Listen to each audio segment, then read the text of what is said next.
The Arrow Podcast. I'm back.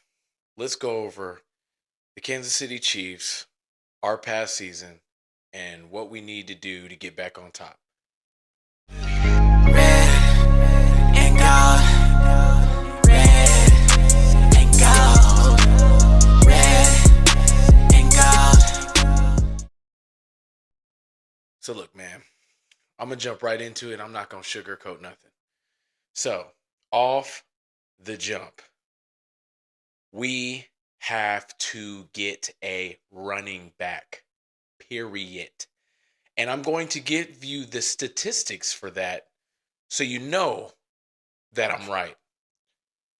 First off, let's go over the previous season that just passed, which had me in the bathtub practically all season long with the cold water running. You know that scene off Ace Ventura? No!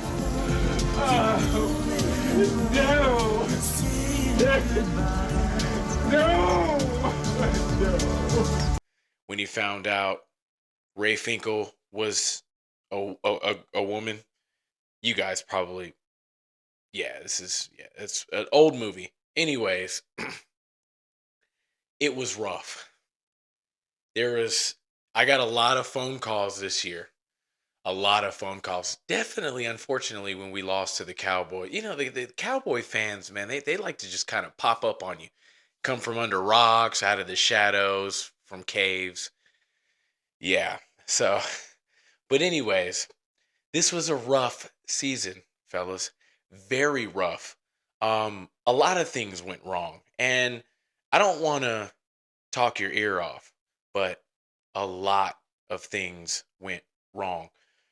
From a quarterback standpoint to offensive line injuries, defensive line majorly. Now, our secondary, I will say our secondary was on point. Not much to say there.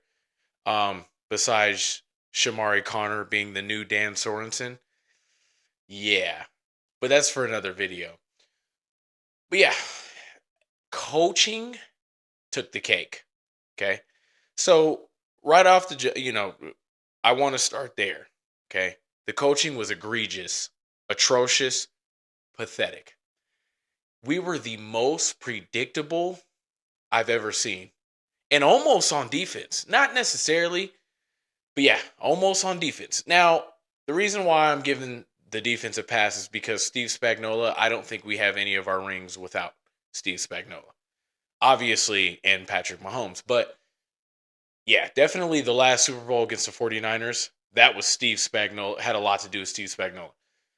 But the offensive play calling was the worst I've ever seen.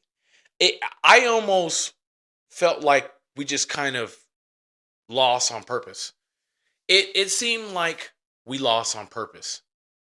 Almost as if they're, almost started making me believe the conspiracy theories about there being a script because that's how, odd it was. It was just odd. Patrick Mahomes, kind of like last year, was just kind of off.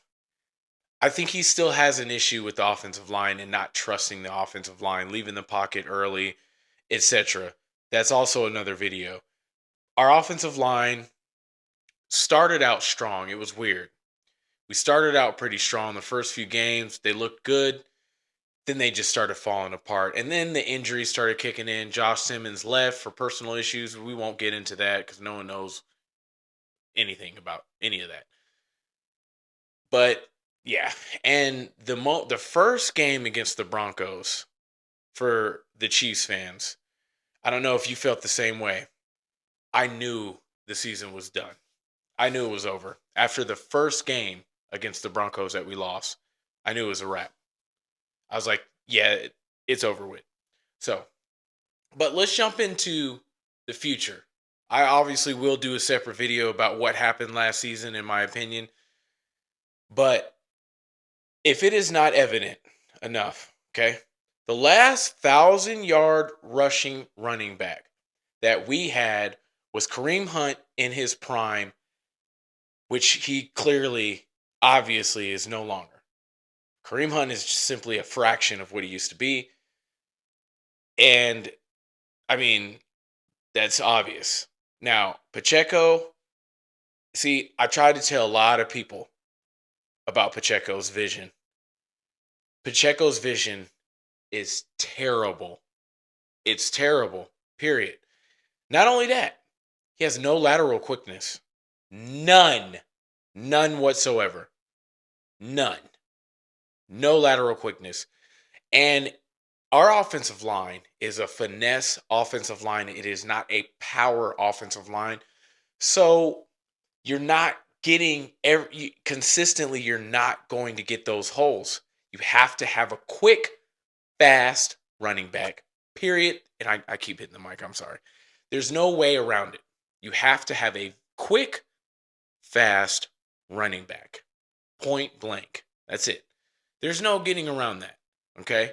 So now I wanted to point something out. Statistically, like I said earlier,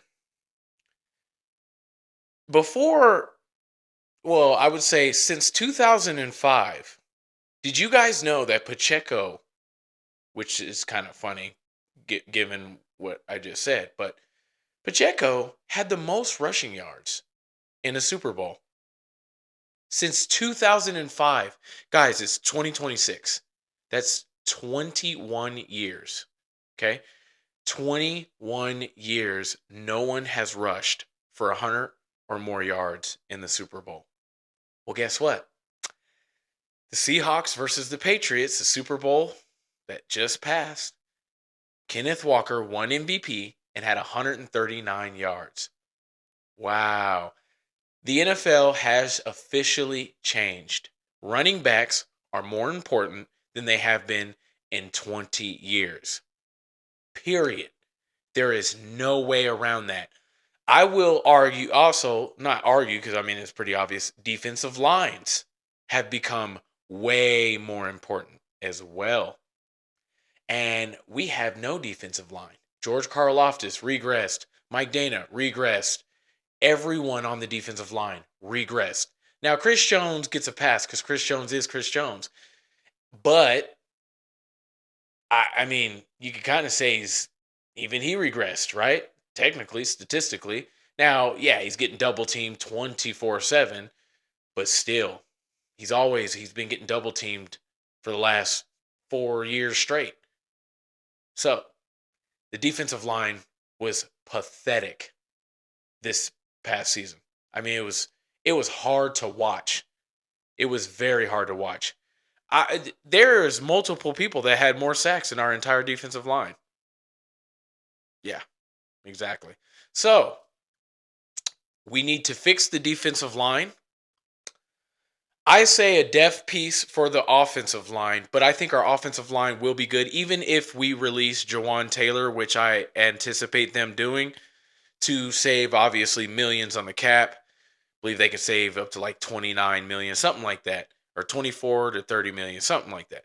But Jalen Moore actually surprised me. So there is a glimmer of hope.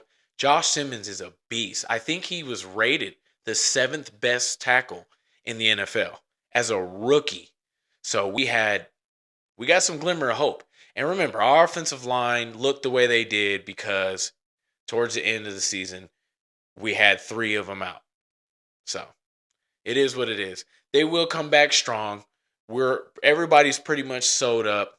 Right tackle is probably going to be Jalen Moore, and then they'll probably get a depth piece. Esapole surprised me, shocked me. He looked really good. So I'm assuming he'll also be a swing backup tackle, which I'm confident in for the most part. But defensive line needs to be 100% fixed, and we need a running back.